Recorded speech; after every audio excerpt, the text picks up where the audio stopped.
Hari ini kami berada di Dusun Batu Layar. Ini adalah acara tahunan kami di CWP, yaitu acara Community Meeting atau FGD yang biasanya kami jadwalkan 1-2 kali dalam setahun. Di pertemuan FGD atau Community Meeting ini, kami mengundang pengasuh anak yatim atau ibu serta anaknya untuk hadir pada acara ini. Biasanya kami melakukan pertemuan seperti ini di desa yang berbeda-beda, dan hari ini kami mengadakan pertemuan di Dusun Batu Layar, Lombok. Pada pertemuan ini kami biasanya menyampaikan tentang perlindungan dan hak anak, bagaimana anak-anak bisa tetap bersekolah, bagaimana anak-anak bisa terjamin kesejahteraannya dan terhindar dari segala bentuk pelecehan yang ada di sekitarnya. Dan bagaimana para pengasuh anak-anak yatim ini bisa lebih bijaksana dalam menggunakan uang bantuan dari program ini untuk memenuhi kebutuhan anak yang mereka asuh dan keluarganya. Pada pertemuan ini juga kami membuka ruang diskusi bagi para pengasuh yatim dan anak-anak yang hadir di sini terkait dengan apa kendala yang mereka hadapi di dalam kehidupan mereka sehari-hari. Bismillahirrahmanirrahim. Assalamualaikum warahmatullahi wabarakatuh.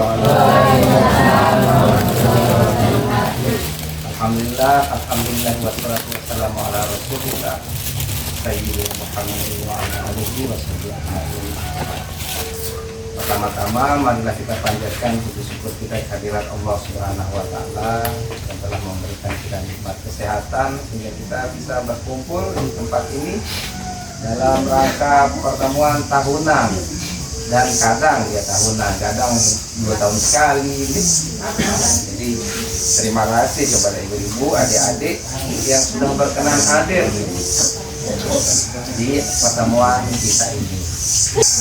Jadi di pertemuan tahunan ini biasa kita akan membahas tentang program, kemudian apa kendala-kendala kita selama pengambilan uang, dan kita akan coba diskusikan lagi. Untuk lebih barokahnya acara kita pada sore hari ini, mari kita buka dengan sama-sama melafazkan basmalah. Nah, untuk pertama kita akan saya akan bahas dulu terkait dengan program penyegaran dulu. Masih diingat napi yaran program niki?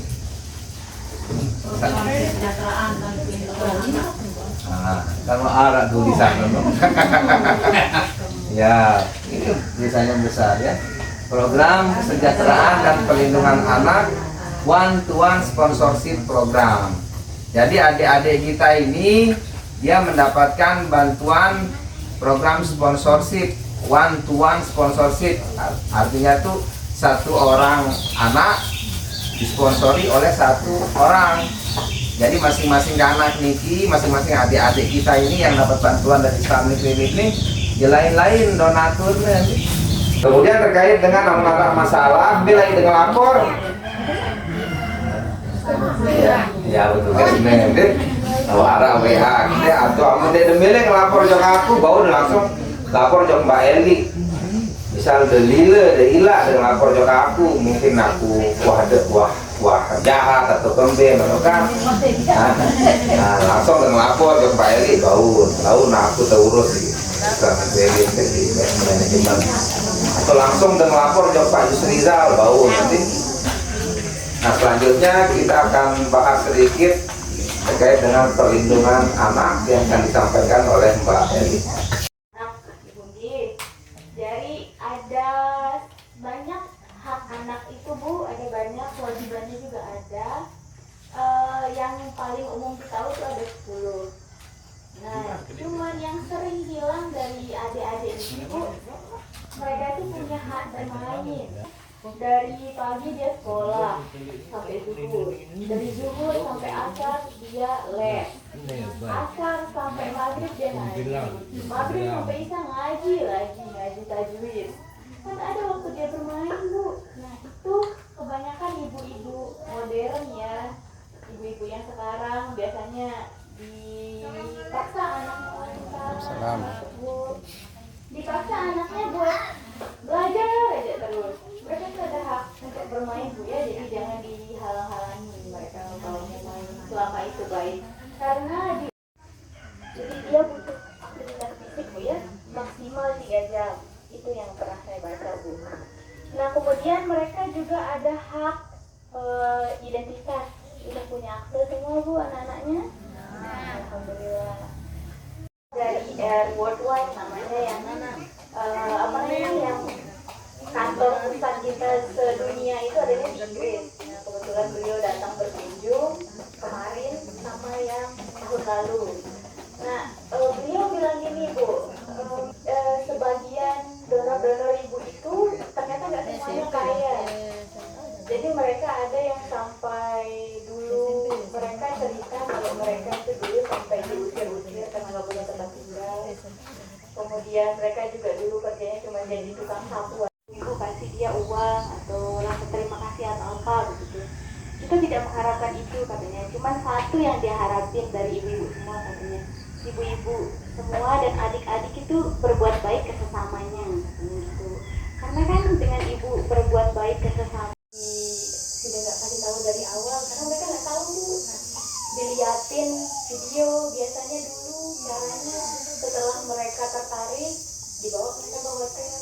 Kadang cuma dikasih apa namanya dikasih cuma berapa ratus ribu mau mereka Bu. Hati-hati sama orang yang terlalu baik, sama adik orang asing yang terlalu baik karena kita nggak tahu niat buruknya, terutama orang yang mendahulukan kepentingan adik sendiri daripada kepentingan dia. Biasanya kan kita manusia Bu ya, biasa kita selalu mementingkan kepentingan kita dulu kan Bu ya, baru orang lain. Kalau kita sudah cukup baru kita bersedekah begitu kan Bu. Nah kalau ada orang yang menawarkan sesuatu yang sangat kayak senang kita dikasih, dia mau nggak HP gitu kan, boleh dah ini saya nggak pakai atau apa gitu. Terus kalau adik minta tolong dia selalu ada, padahal baru kenal. Nah hati-hati, biasanya caranya menggait adik-adik kita itu, anak-anak kita itu dengan cara berbuat baik Bu, dibuat kita nyaman dulu sama mereka. Nah lama-kelamaan hati-hati kalau sudah dikasih video-video tontonan tentang video porno.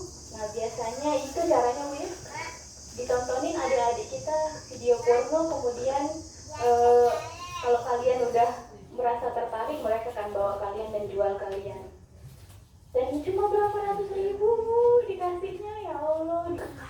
Jangan sampai adik-adik merusak diri ya, hati-hati. Terutama banyak kasus juga di pondok. Itu banyak kasus di pondok karena mereka nggak ketemu perempuan kan Bu ya. Mereka ketemunya sesamanya. Jadi hati-hati sama kakak kelasnya yang pura-pura baik. Kalian tahu lah ya mana yang terlihat ingin bersikap baik sama yang beneran tulus baik. Insya Allah adik-adik udah tahu gimana yang seperti itu. Saya mau ucapan ini bukan karena mau menakut-nakuti ya Bapak Ibu, enggak, biar kita waspada. Karena apa namanya ya lumayan kan Bu, menjaga anak tidak mudah kan Bu ya. Dengar adik-adik, nak kode-kode ini ngerti kan? Harus udah tahu dengan ada kodenya. Ngerti? Nah yang cewek bagian mana yang nggak boleh disentuh sama orang lain? Kemaluan. Betul.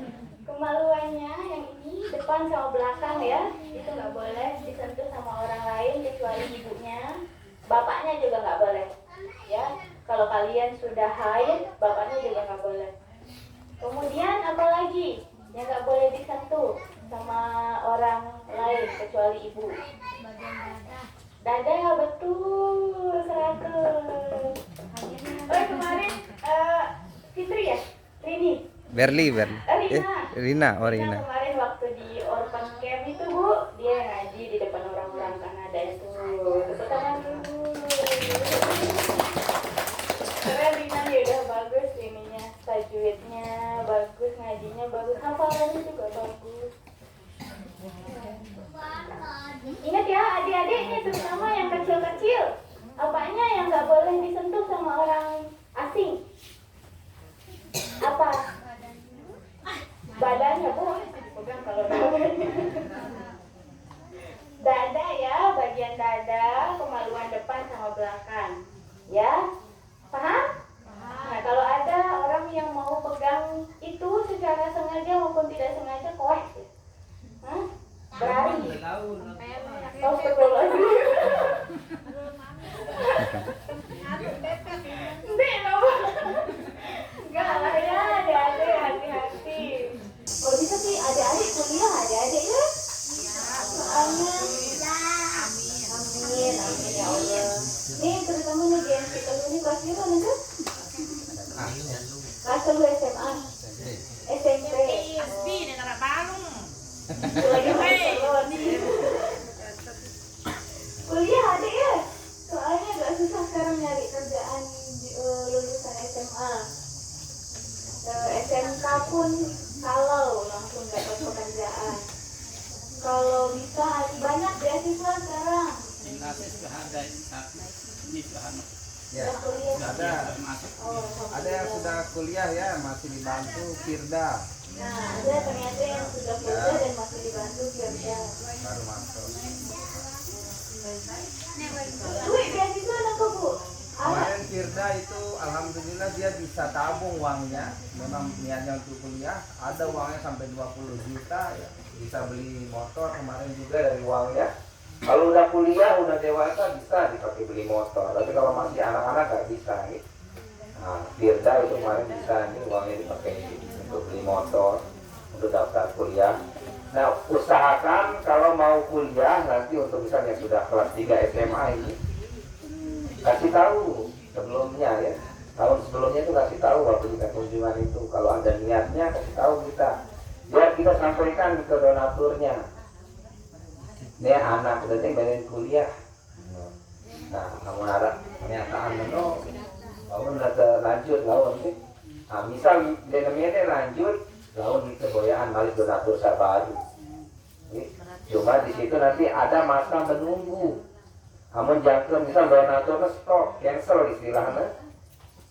Dia bau dan dia mau transferan misal 3 bulan, sehingga itu masih boyak donatur lain.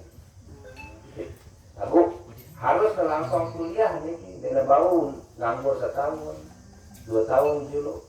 Kamu nganggur setahun otomatis terputus nanti. Dengan harus arah laporan kuliah sintetor. Nah, jadi kewajiban ibu-ibu nilai rapor niki sebagai bukti masih sekolah. Nah, jadi nilai rapor, nilai kuliah itu harus kewajiban yang harus dikumpulkan setiap tahun sekali. Nih, pemberkasan niki. Semuanya sudah ngumpulin pemberkasan tahun ini? Nah, pemberkasannya sedang diperiksa saat ini. Lawan saya sandeman lengkap, nanti akan dihubungi lagi nih. Nah, jangan pegawai petugas pemberkasan nanti di kantor. Nah, begitu ya, kewajiban ibu-ibu itu. Kewajiban ibu-ibu pemberkasan setahun sekali, anaknya wajib difoto nih. Nah, adik-adik, jadi kalau kita ke rumahnya harus mau difoto. Ya bilang ya. Ya. Ya, Rina, terus Berli, siapa lagi di belakangnya ini? Ya, Putra? Ya. Nah, kemarin ini yang usianya SD kemarin ya, yang 9 tahun sampai 12 tahun, diajak main-main dan diajak belanja kemarin. Mau kayak gitu lagi? Nah, jadi insya Allah nanti tahun depan lagi ya, semoga ada lagi ya. Nah, yang kayak gitu. Saya bilang ikut ya.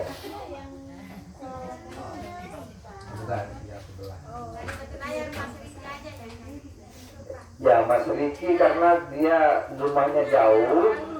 Waktu itu memang sudah saya tulis, kasihan dia harus jalan kaki dari sana itu, kan nggak punya motor kan? Nggak apa-apa. Itu yang saya pikirkan waktu itu. Zahrul juga burung. Hari pertama aja dia itu. Dia nggak bisa di ruangan ber-AC katanya. Ya, jadi ya mohon maaf waktu itu langsung dicarikan penggantinya. Nah begitu ibu-ibu ya, sudah jelas dari Bu Eli, Mbak Eli. Nah, dari saya juga sudah jelas. Ada yang mau ditanyakan? Nah itu ada dari tuanya grup Apriyadi. Tidak. Sedikit ini terkait dengan apa yang disampaikan oleh Pak Marwan mengenai dengan transfer lebih. berhubung saya pribadi karena tidak pernah ngecek nih tiap bulannya masuk berapa, saya cuma tahunya narik pas saya butuh aja gitu. Saya ini tidak pernah tahu apakah terjadi lebih atau enggak. Jadi saya tidak pernah, seperti yang tadi bilang kan harus lapor gitu kalau terjadi ada. Jadi saya tidak pernah tahu gitu. Bisa dilihat nanti dari kapan terakhir kita ngambil. Itu pas saya ada tagihan yang kemarin dari sekolahnya. Oh, ya mungkin nanti waktu kita ngambil lagi, nanti bisa dilihat di situ recordnya, ada kan cetakannya itu, ya mutasinya itu. Kalau nah itu aja mungkin ya teman kita hari ini. Semoga kita bisa ketemu lagi nanti di lain waktu. Kita sehat-sehat selalu. Doakan donaturnya biar tetap sehat, biar tetap panjang umurnya, rezekinya lancar, biar bantuannya tetap juga lancar. Doakan kami juga sebagai petugas biar tetap sehat, bisa tetap bekerja di sini, membantu anak-anak ibu-ibu semua. Nah, dan kami juga mendoakan semoga ibu-ibu, adik-adik semua lancar sekolahnya, lulus dengan nilai bagus, cita-citanya bisa tercapai. Kita tutup pertemuan kita dengan sama-sama membaca hamdalah. Dan wassalamualaikum warahmatullahi wabarakatuh. Alhamdulillahirabbil alamin.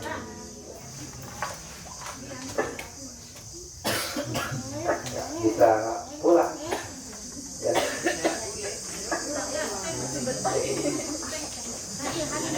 Terima kasih Bapak sudah bekerja tidak pakai di gedungnya. Iya.